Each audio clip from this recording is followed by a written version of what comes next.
시골의 작은 마을에 살고 있는 데이비드는 아름다운 아내와 눈에 넣어도 아프지 않을 딸과 함께 평화롭고 만족스러운 삶을 살고 있었습니다.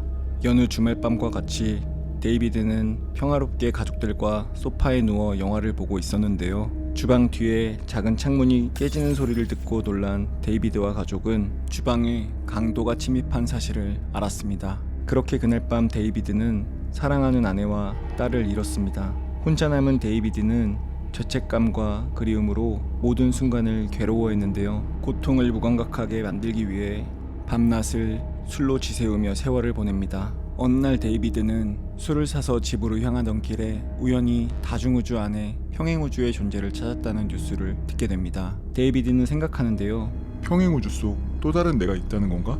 그리고 스페이스 워프라는 평행우주를 여행할 수 있는 기술이 개발되었다는 사실도 알게 되었습니다.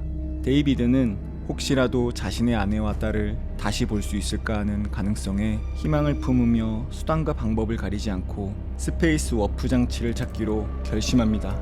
하지만 문제가 있었습니다. 스페이스 워프는 천문학적인 비용이 소모되며 아직 일반인들에게는 공개되지 않아 쉽게 접근할 수 없다는 것이었는데요. 스페이스 워프를 만든 회사를 찾아가자.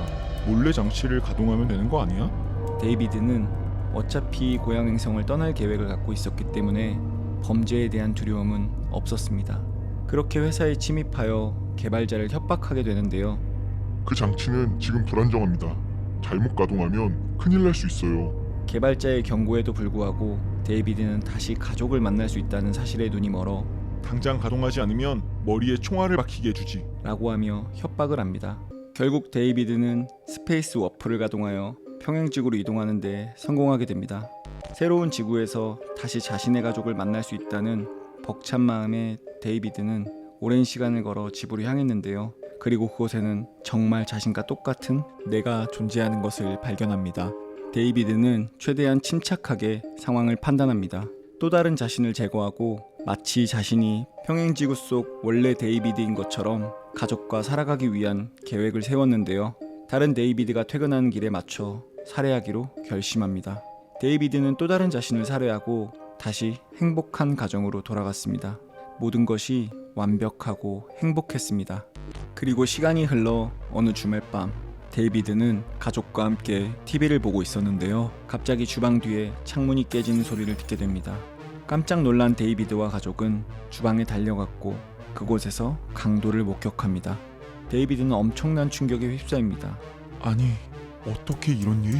데이비드는 강도와 맞서 싸워보지만 결국 아내와 딸을 잃게 되는데요. 똑같이 TV에서 다중우주 속 평행우주를 찾았다는 뉴스와 스페이스 워프 개발 소식이 들려옵니다. 이미 평행우주의 이동을 통해 가족과의 행복한 시간을 느낀 데이비드는 스페이스 워프를 만든 회사를 찾아갑니다.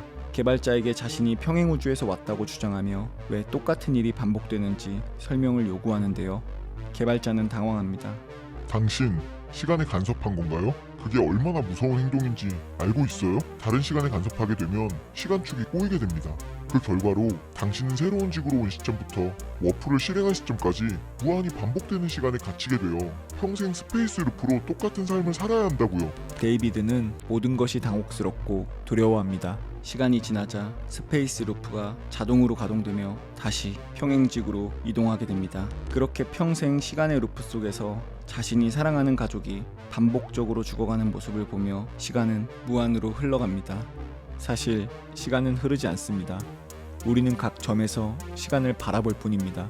그 시간의 점이 간섭받게 될 경우 시간의 뒤틀림이 발생하여 또 다른 평행우주 속 같은 시간의 점에 영향을 주게 됩니다. 결국 동일한 접점에서 무한한 시간의 루프가 발생하게 되는데요.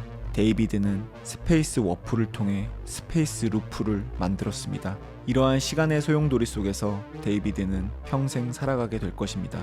이상 신묘한 이야기였습니다.